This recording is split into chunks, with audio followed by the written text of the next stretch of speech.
하나님 말씀은 오늘 마태복음 16장 1절로 4절까지에 있는 말씀이 되겠습니다.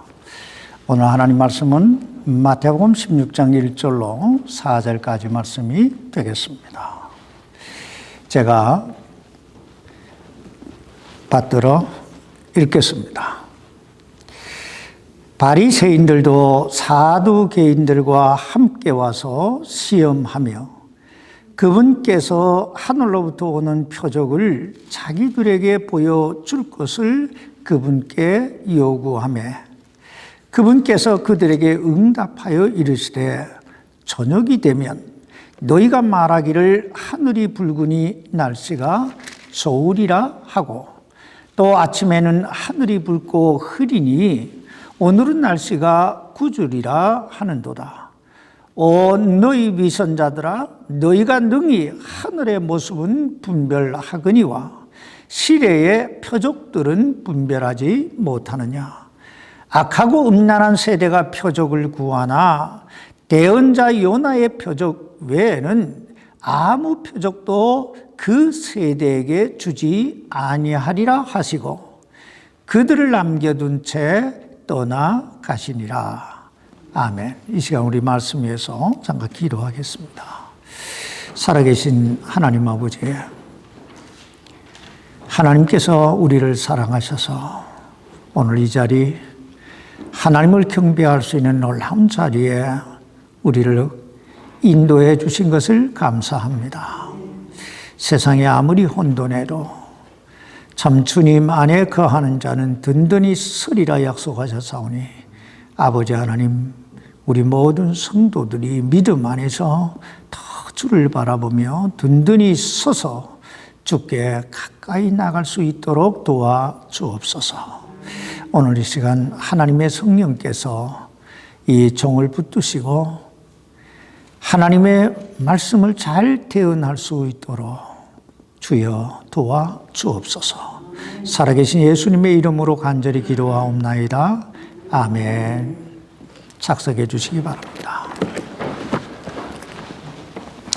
오늘부터 우리들이 살펴보게 될 이 마태복음 16장은 예수님의 공생의 사역 가운데 가장 중요한 참된 신앙이란 무엇인가에 대해 말씀하고 있습니다. 여러분, 참된 신앙이란 무엇일까요? 참된 신앙이란 첫째, 믿음의 대상이 있어야 됩니다. 다시 말하면 내가 누구를 믿느냐 하는 그 믿음의 대상이 분명해야 된다는 것입니다. 둘째는 믿음의 내용이 있어야 됩니다. 즉, 내가 누구를 왜 믿느냐 하는 그 믿음의 내용, 그 믿음의 목적이 있어야 된다는 것입니다. 그리고 셋째는 믿음의 방법이 있어야 됩니다. 즉, 내가 어떻게 믿을 것인가? 어떻게 신앙생활을 해야 하는가 하는 이 방법이 분명해야 된다는 것입니다. 우리가 오늘 이 세 가지를 염두에 두고 오늘 본문 말씀을 한번 살펴보십시다. 오늘 본문에 보면 영적 어둠에 사로잡혀 있던 두 부류의 사람들을 우리가 보게 되는데, 한 부류는 바리새인들과 사두개인들이고 또 한 부류는 예수님의 제자들입니다. 사실 이때까지만 해도 예수님의 제자들 역시 예수님에 대해, 그리고 하나님의 말씀에 대해, 그리고 하나님의 나라에 대해 분명하게 이해하지 못하고 있었습니다. 이 부분은 대단히 중요한 부분이기 때문에 우리가 두 주간에 걸쳐서 이것을 말씀을 나누도록 그렇게 하겠습니다. 여러분, 이 세상에서 가장 불쌍한 사람이 있다면 어떤 사람일까요? 아마 이 세상에서 가장 불쌍한 사람이 있다면 그것은 영적인 어두움에 사로잡혀 사는 사람일 것입니다. 왜냐하면 영적 어두움에 사로잡혀 사는 사람은 진리를 올바로 볼 수 없을 뿐만 아니라 그 진리를 깨닫지도 못하고 그 진리에 이르지도 못하기 때문입니다. 성경은 이런 사람들을 가르쳐 요한복음 1장 5절에서 이렇게 말씀합니다. 그 빛이 어둠 속에 빛이 돼 어둠이 그것을 깨닫지 못하더라. 한마디로 영적으로 어둠에 사로잡혀 있는 사람은 아무리 진리의 빛, 강렬한 진리의 빛이 비춰도 그 빛을 볼 수도 없고 깨달을 수도 없다는 거예요. 성경은 이런 사람들을 가르쳐 하나님과 단절된 사람이라고 말합니다. 어떤 사람이라고요? 하나님과 완전히 단절된 사람들. 여러분, 사람이 하나님과 완전히 단절되면 어떻게 될까요? 성경은 사람이 하나님과 완전히 단절되면 첫째, 죄 아래에 있게 되고, 둘째는 저주 아래에 있게 되고, 셋째는 영원한 사망에 이르게 된다. 둘째 사망에 이르게 된다고 말씀하고 있습니다. 그런데 이런 사람들 가운데도 두 부류의 사람들이 있는데, 한 부류는 깨우쳐주면 그 영적 무지와 그 영적 어두움에서 벗어나는 사람이 있고, 또 한 부류는 아무리 깨우쳐줘도 깨닫지 못하는, 그 영적 어두움에서 벗어나지 못하는 그런 사람들이 있습니다. 오늘 본문에 나오는 바리새인들과 사두개인들이 바로 이런 부류에 속한 사람들이에요. 그러나 예수님의 제자들은 처음에는 영적 무지, 영적 어둠에 사로잡혀 있었지만 예수님께서 말씀으로 깨우쳐 주셨을 때 저들은 서서히 그 영적인 눈을 뜨기 시작합니다. 아멘. 오늘 여러분은 어떻습니까? 말씀을 들을 때마다 성령께서 우리에게 가르쳐 주실 때마다 어떤 영적 세계, 하나님의 세계에 대해 조금씩 이해가 되고 믿음이 자라가고 있습니까? 아니면 아무리 들어도 그 말이 그 말인 것 같고 그게 그건가 같고 매일 그 자리에 무감각한 상태에 계속 머물러 있습니까? 오늘 말씀 속에서 우리의 이 영적 상태를 한번 다시 점검해 보시기 바랍니다. 오늘 본문은 이렇게 시작되고 있습니다.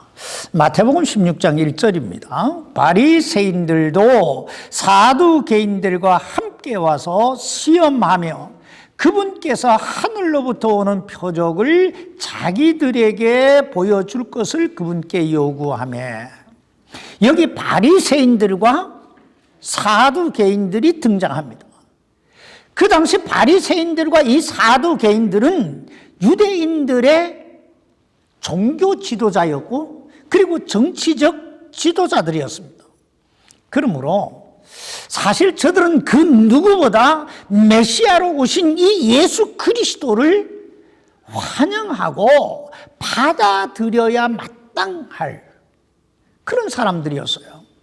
왜냐하면 저들은 누구보다 구약 성경에 박식했던 사람들이었기 때문입니다. 여러분, 구약 성경이 무엇에 대해 그리고 누구에 대해 말씀하고 있습니까? 여자의 후손, 이 땅에 오실 메시아에 대해 말씀하고 있잖아요. 그럼에도 불구하고 저들은 예수님을 가장 배척했던 그런 사람들이었습니다. 그렇다면 저들은 왜 예수님을 그토록 배척했을까요? 그 당시 바리새인들과 이 사두개인들이 예수님을 배척했던 몇 가지 이유를 살펴보면, 첫째, 저들은 하나님의 말씀보다 자기 생각, 자기들의 생각, 자기들의 전통에 더 사로잡혀 있었기 때문입니다. 다시 말하면 저들은 하나님께서 뭐라고 말씀하시는가에 별로 관심이 없었다는 거예요. 근데 안타까운 사실은 오늘날에도 이런 부류의 사람들이 굉장히 많이 있다는 거예요. 여러분, 신앙이 무엇입니까? 신앙이 뭐예요? 참된 신앙은 나 자신을 내려놓는 거예요. 내 생각을 내려놓고, 내 지식을 내려놓고, 내 경험을 내려놓고, 내 자존심을 내려놓고, 오직 하나님께서 지금 나에게 뭐라고 말씀하시는가에 귀를 기울이고 그것을 믿고 그것을 순종하고 행하는 것이 신앙입니다. 그런데 바리새인들과 사두개인들은 이 자기 생각, 자기 전통, 자기 경험에 그걸 내려놓지 못하고 있었다는 거예요. 그러므로 저들의 이야기를 잘 들어보세요. 항상 내 생각에는 이렇게, 우리 조상들은 이렇게. 둘째, 바리새인들과 사두개인들이 예수님을 배척했던 이유는 하나님의 말씀보다 자신들의 권력과 부에 더 관심이 있었기 때문입니다. 그 사실을 마태복음 27장 18절에 보면 아주 재미난 표현을 써요. 이는 그들이 시기로 인해 그분을 넘겨준 줄을 그가 알았기 때문이더라. 그가 누구예요? 빌라도예요. 빌라도가 바리새인들과 사두개인들, 그 유대인들이 십자가에 못 박으라고 예수님을 자기에게 넘겨줬는데 왜 넘겨줬느냐? 그걸 알고 있었다는 거예요. 뭐예요? 이유가 뭐예요? 시기로 인해. 여러분, 인간의 마음속에 언제 이 시기심이 들어옵니까? 인간의 마음속에 시기심이 생기는 것은 대체적으로 이기적인 욕심 때문입니다. 나 자신의 어떤 이기적인 욕심 때문에. 그 당시 예수님의 인기라고 할까요? 아니면 예수님의 명성이라고 할까요? 여하튼 그 예수님의 인기는 그야말로 하늘 높은 줄 모르고 치솟고 있었습니다. 그분이 계신 곳에는 그곳이 어디이든 수많은 군중들이 몰려들었어요. 왜냐하면 예수님이 전하시는 그 말씀 속에는 생명이 있고 권능이 있었고 예수님의 손길에는 수많은 기적과 이적들이 일어나고 있었기 때문입니다. 이런 예수님의 행적을 보면서 바리새인들과 사두개인들의 마음속에는 서서히 어떤 위기감이 찾아오기 시작했어요. 이러다가는 정말 우리가 설 자리가 없는 거 아니야? 응? 그 당시 종교 지도자들, 이 바리새인들, 사두개인들, 이들은 막강한 부와 권력을 가지고 있었습니다. 근데 예수님의 등장으로 그 부와 권력이 어떤 위협을 받기 시작했다는 거예요. 여러분, 부와 권력을 유지하기 위해 필요한 것이 뭘까요? 부와 권력을 유지하기 위해 필요한 것은 따라줄 사람이 있어야 되고 섬겨줄 물질이 있어야 되는 거예요. 근데 예수님이 나타나자 사람들의 관심과 섬김이 온통 저들에게서 예수님에게로 움직이기 시작한 거예요. 여러분, 예수님께서 예루살렘 성전에 입성하셨을 때 가장 먼저 하신 일이 뭘까요? 가장 먼저 하신 일이 뭐예요? 채찍을 들어 그 성전에서 장사하는 사람들을 내쫓았어요. 그때 여러분, 가장 손해를 본 사람들이 누굴까요? 자, 물론 그곳에서 장사했던 그 사람들이 가장 많은 손해를 보기는 했겠지만은 실제적으로 가장 많이 손해를 본 사람은 바로 그 장사하는 사람들에게서 자릿세를 받아서 부를 축적하고 있던 제사장이고 바리새인들, 서기관들이고 장로들이었어요. 그러니 예수님이 얼마나 미웠겠어요? 얼마나 얄미웠겠어요? 응? 이처럼 바리새인들과 사두개인들은 하나님 말씀보다 자기들의 생각이나 경험이나 전통을 앞세우므로, 그리고 하나님의 말씀보다 자신들의 어떤 이기적인 욕망을 앞세우므로 처음부터 예수님을 배척하기로 아예 작정을 했던 사람들이었다는 것입니다. 성경을 잘 보세요. 바리새인들과 사두개인들이 예수님을 찾아온 목적이 뭐예요? 저들이 예수님을 찾아온 목적은 예수님으로부터 어떤 진리의 말씀을 들어야 되겠다, 그래서 하나님을 잘 섬기고 믿어야 되겠다, 이런 목적으로 찾아온 게 아니에요. 오늘 본문 여기 16장 1절 보세요. 뭐라고 합니까? 시험하며 이랬어요. 즉 예수님을 시험해서 어떻게든 예수님을 무너뜨리기 위해 찾아왔다는 거예요. 근데 사실 바리새인들과 이 유대인 지도자들이 예수님을 찾아온 것이 이번이 처음이 아니에요. 마태복음 12장 1절에서도 찾아왔고, 그리고 12장 여기 24절 38절에서 찾아왔고, 그리고 마태복음 15장 1절에서도 예수님을 찾아와서 예수님의 말씀을 듣고 예수님과 논쟁을 벌여요. 그러나 단 한 번도 저들이 예수님을 믿겠다든지 하나님의 말씀에 순종하겠다든지 하는 흔적이 한 번도 없어요.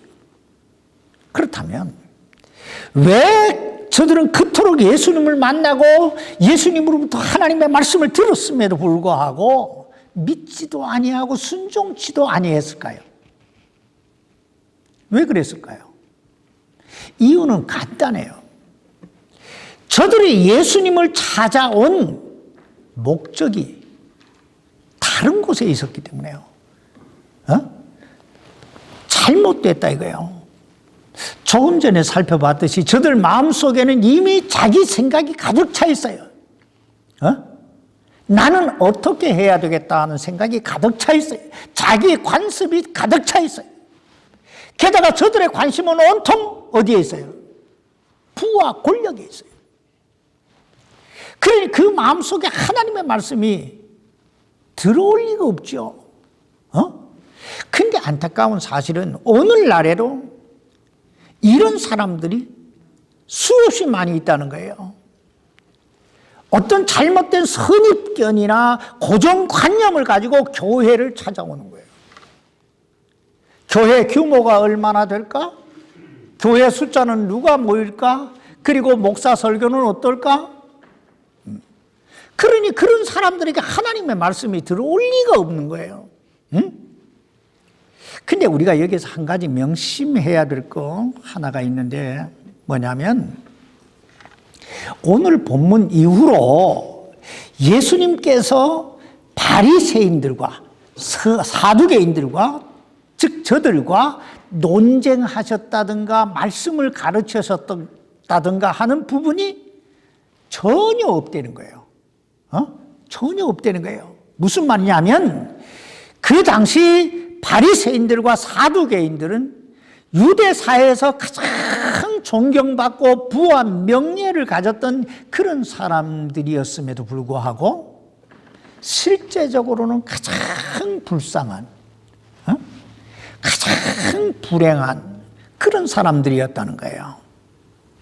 왜냐하면 바로 이 순간부터 저들이 하나님으로부터, 주님으로부터 버림받은 사람들이었기 때문입니다. 근데 안타까운 건 오늘날에도 이런 사람들이 참 많아요.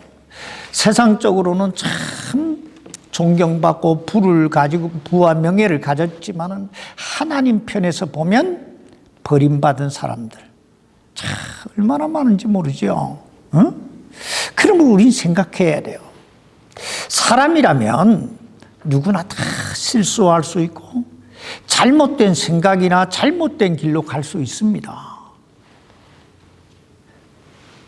근데 문제는 끝까지 자신의 실수와 잘못을 뉘우치지 못하고 회개하고 하나님께로 돌아오지 아니하면 결국에는 하나님으로부터 버림을 받게 된다는 거예요.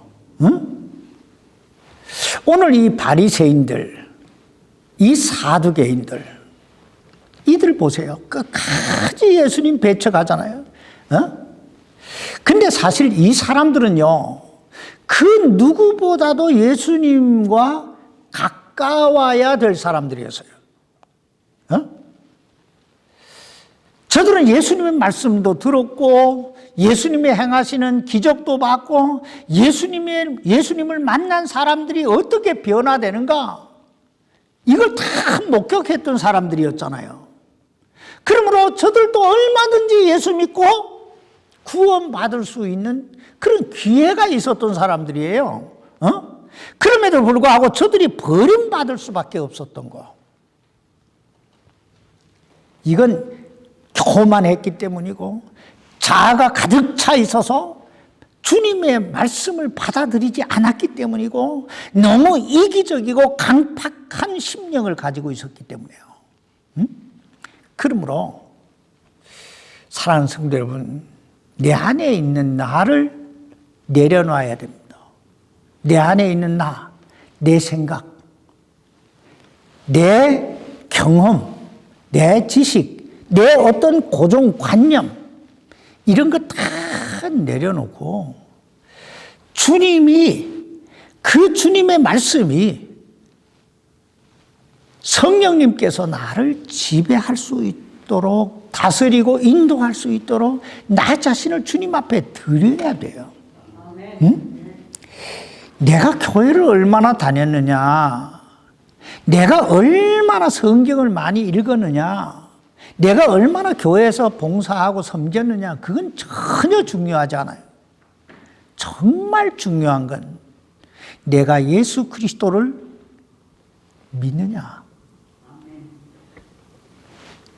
내가 하나님의 자녀로 거듭났느냐, 내가 하나님 앞에 섰을 때 하나님께 인정받고 정말 칭찬받을 만한 그런 삶을 살고 있느냐, 이게 중요한 거예요. 두 번째 우리가 여기에 살펴봐야 할 것은 바리새인들과 사두개인들이 예수님을 배척하기 위해 함께 했다는 거예요. 함께 했다. 사실 엄밀하게 따지고 보면요, 바리새인들과 사두개인들은 절대로 함께 할 수 없는 사람들이었어요. 왜냐하면 저들은 서로 다른 신앙관을 가지고 있었기 때문입니다. 여러분, 사두개인들이 어떤 사람이에요? 사두개인들은 영혼도 안 믿고 부활도 안 믿고 천국도 안 믿지 않던 사람들이에요. 요즘 말로 하면 그냥 죽으면 그만이지 하는 자유주의 노선을 걷는 하나의 이단 집단이었다는 거예요. 반면에 바리새인들은 전통적으로 영혼도 믿고 부활도 믿고 천국도 믿는 그런 신앙관을 가지고 있었습니다. 다시 말하면 바리새인들과 사두개인들은 같은 하나님을 믿는다고 하면서도 전혀 다른 신앙관을 가지고 있었다는 거예요.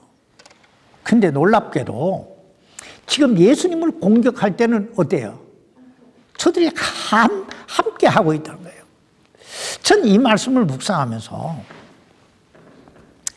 오늘날 종교 지도자들 가운데, 종교 지도자라고 하는 일종의 그런 사람들 가운데 에큐메니칼 운동, 범세계 종교연합 운동이라고 하는 이 운동을 벌이는 사람들이 많이 있는데 그들에 대해 좀 생각을 해봤어요.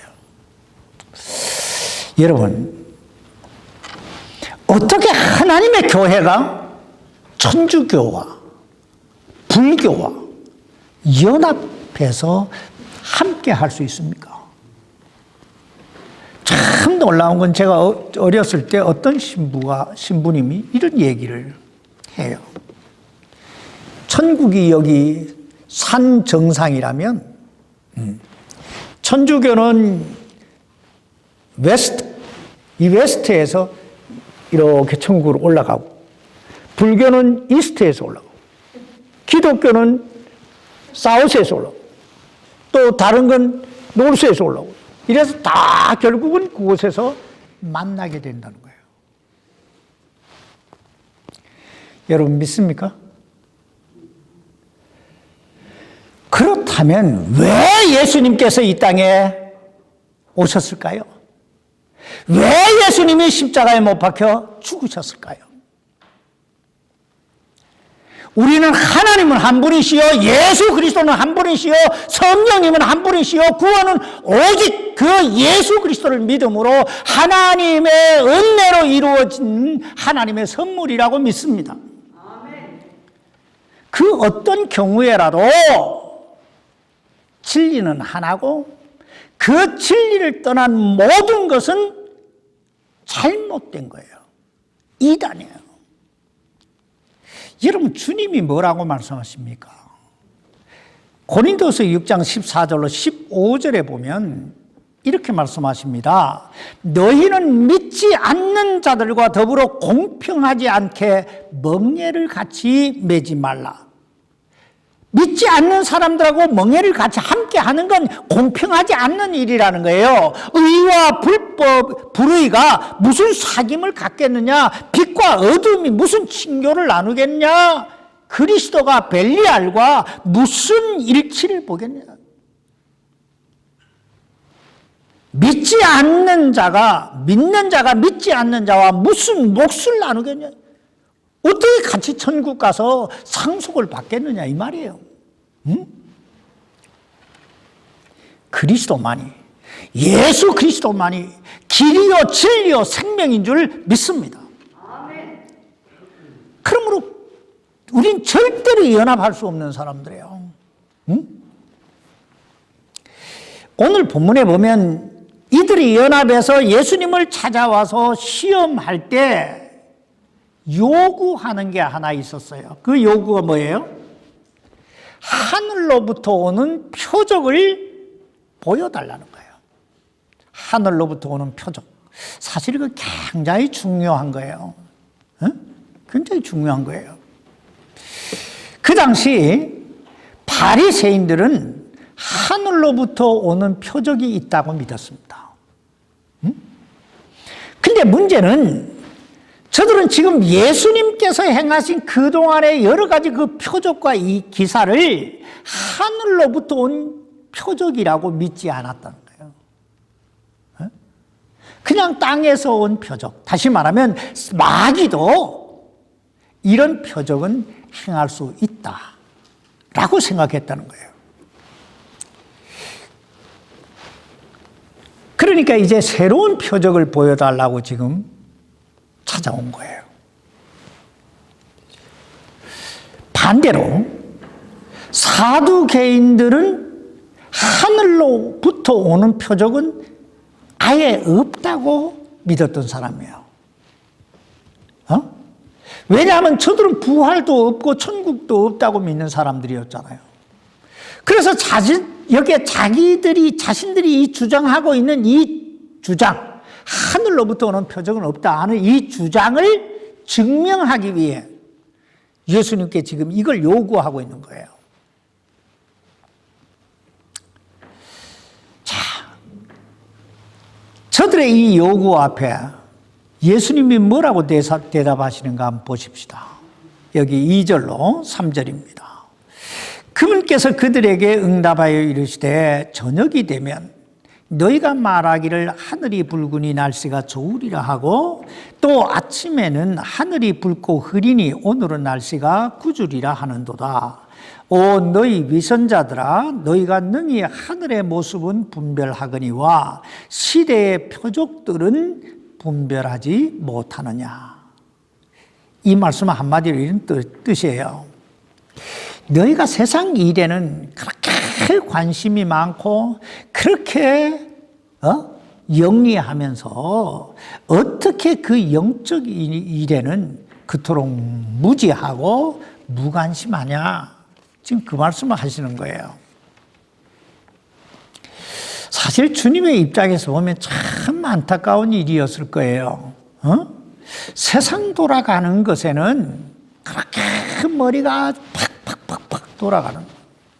어떻게 하나님의 일에 대해서는 그렇게 무지할까? 오늘날 참 교회 다니는 사람들 가운데 이런 사람들 엄청 많잖아요. 그냥 일주일에 딱 한 번만 하나님께 관심 있어요.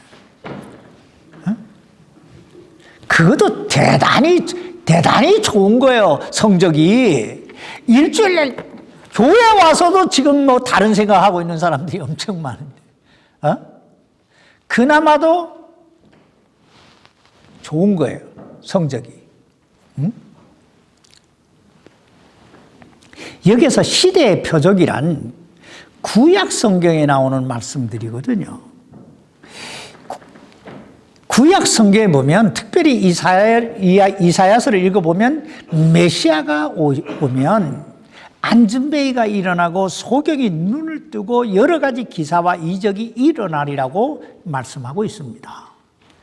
그런데 종교 지도자들이라고 하는 이 사람들이 그걸 못 보고 있었다는 거예요.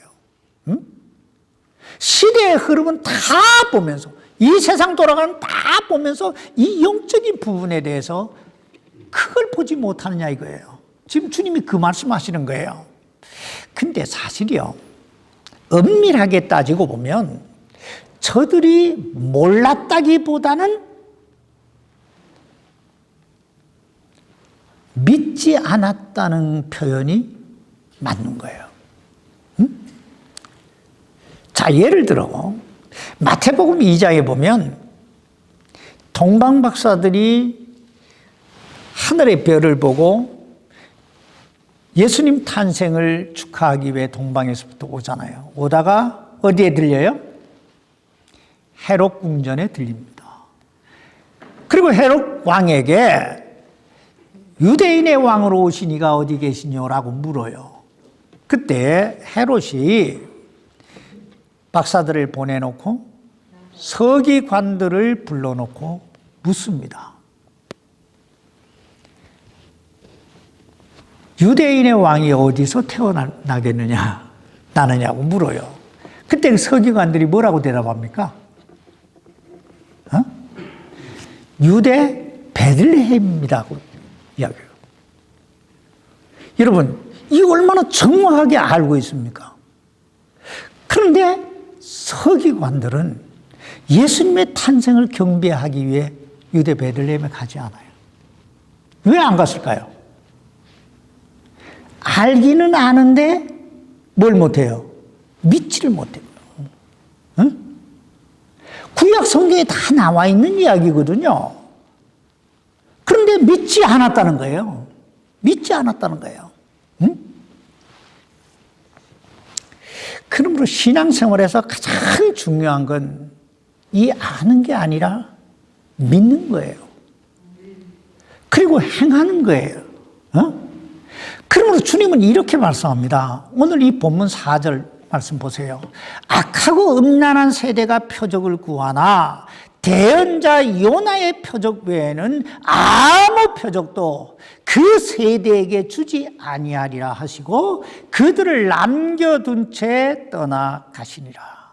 여러분, 지금 예수님께서 누구에게 악하고 음란한 세대라고 책망하십니까? 바로 이 표적을 구하는 바리새인들과 사두개인들에게 지금 말씀하시는 거예요. 그러면 왜 주님께서 저들을 향해 악하고 음란한 세대라고 책망하셨을까요? 왜 이런 책망을 하셨을까요? 다만 표적을 구해 여기에 보여달라 했기 때문에? 아니에요. 불순한 동기를 가지고 예수님을 시험하기 위해 저들이 찾아왔기 때문입니다.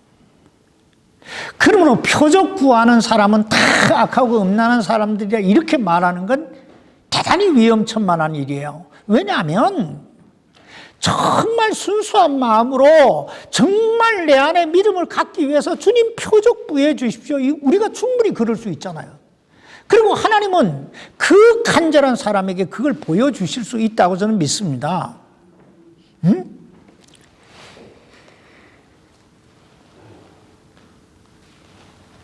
그러면서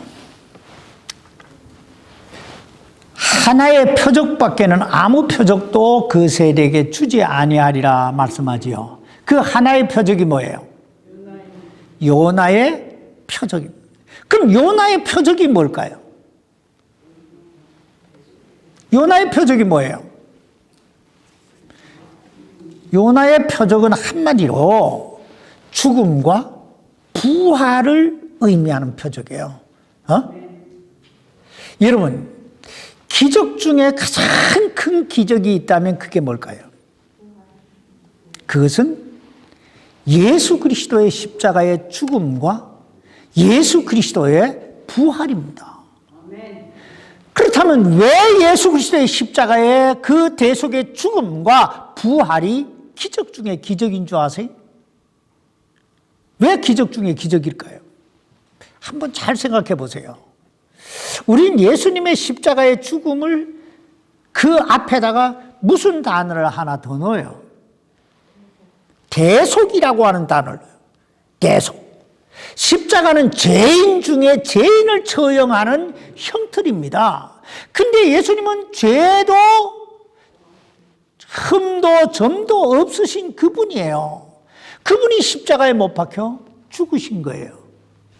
그래서 그 예수님의 죽음 앞에 대속이라는 단어를 써요. 여러분, 이 대속이라고 하는 의미가 뭐예요? 넓은 의미로 보면 인류의 죄를 대신하여 짊어지셨다라는 의미고, 좁은 의미, 개인적 의미로 보면 나의 죄를 대신하여 십자가에 못 박혀 죽으셨다는 거예요. 그래서 대속의 죽음이라고 합니다. 대속. 나 대신 죽었다. 여러분 대신 죽었다. 우리 대신 죽었다. 그래서 대속이라고 하는 거예요. 그럼 부활이 뭘까요? 부활은 우리 대신 십자가에 못 박혀 돌아가셨던 그 예수 그리스도께서 요나가 물고기 뱃속에 있다 사흘 만에 다시 살아나온 것 같이 우리에게 영원한 생명을 보증해 주시기 위해 사흘 만에 그 죽음의 권세를 깨뜨리시고 다시 살아나신 그것이 바로 부활이에요. 그러므로 누구든지 아무라도 그 예수 그리스도를 믿기만 하면 그 죄의 사심을 받고 영원한 생명, 영생을 얻게 되는 줄 믿습니다. 그러니까 이것이 기적 중에 기적이라고 하는 거예요. 우린 이걸 믿어야 돼요. 그래야 그곳에 구원이 있고 영생이 있고 하나님의 자녀가 되는 권세가 주어지는 것입니다. 마지막으로 한 가지만 더 살펴보고 마치십시다. 오늘 본문 4절 하반절입니다. 그들을 남겨둔 채 떠나가시니라. 그들을 남겨둔 채, 그들이 누구예요? 바리새인들과 사두개인들이죠. 이들 남겨두고 떠나가시니라. 전 이 말씀을 묵상하면서 세상에서 가장 슬픈 이별, 가장 안타까운 이별이라는 생각을 했어요. 왜냐하면 이 이별은 두 번 다시 기회가 없는 이별이기 때문입니다. 여러분, 그때 예수님께서 저들에게 등을 돌리시면서 어떤 마음을 가지셨을까요?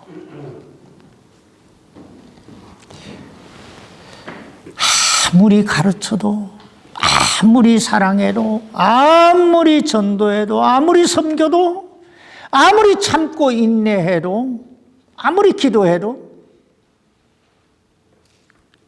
깨우치지 못하는 사람들. 참, 그 마음이 얼마나 아프셨을까 하는 생각을 했어요. 응? 그러므로 성경은 계속해서 지금이라는 단어를 쓰십니다. 지금. 고린도서 6장 2절에 보면 보라 지금이 받아주시는 때요. 그러죠. 참, 난 이것이 얼마나 좋은 단어인지 몰라요. 지금이 받아주시는 때요. 보라 지금이 구원의 날이로다. 지금이에요. 지금.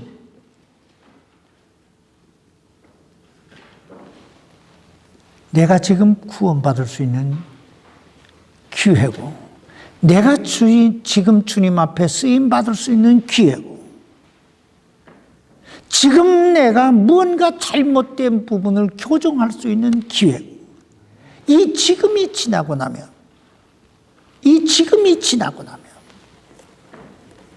인간은 누구나 다 인간이라고 하는 그 단어가 피조물이라는 단어예요. 그래서 실수할 수 있고 넘어질 수 있고, 인간은 다 그렇게 실수할 수 있고 넘어질 수 있어요. 그런데 문제는 그곳에 계속 머물러 있느냐, 아니면 회개하고 주님께로 돌아오느냐. 기회 중에는 언제나 마지막 기회라는 게 있어요. 그러므로 이제 세상과 타협하지 말고, 죄와 타협하지 말고, 너무 자기 자신 꽉 움켜쥐지 말고 나를 내려놓고 십자가 앞에 그 부활의 주님 앞으로 지금 와야 돼. 주님은 온전한 자를 부르시는 것이 아니라 회개하는 자를 부르세요. 완벽한 사람을 받아주시는 게 아니고 회개하는 사람을 받아주시는 거예요. 그리고 저들에게 영생을 주시고, 그들에게 부활을 주시고, 그들에게 하나님의 일을 맡기시는 것입니다. 우린 다음 주에도 오늘 마태복음 16장을 계속 나누도록 하겠습니다. 부활의 주님께서 우리 모두와 함께 하시기를 주의 이름으로 축원합니다. 기도하십시다. 살아계신 아버지 하나님, 오늘 이 말씀 앞에서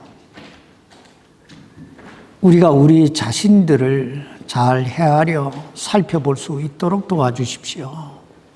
나는 누군가?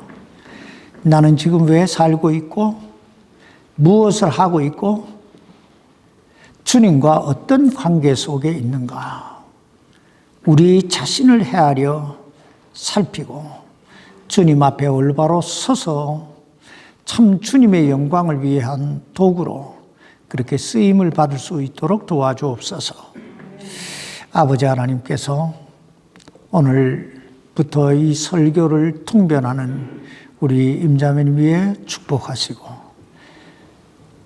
성령의 충만함을 허락하셔서 가장 아름다운 열매를 잘 맺어갈 수 있도록 도와주옵소서. 살아계신 예수님 이름으로 기도하옵나이다. 아멘.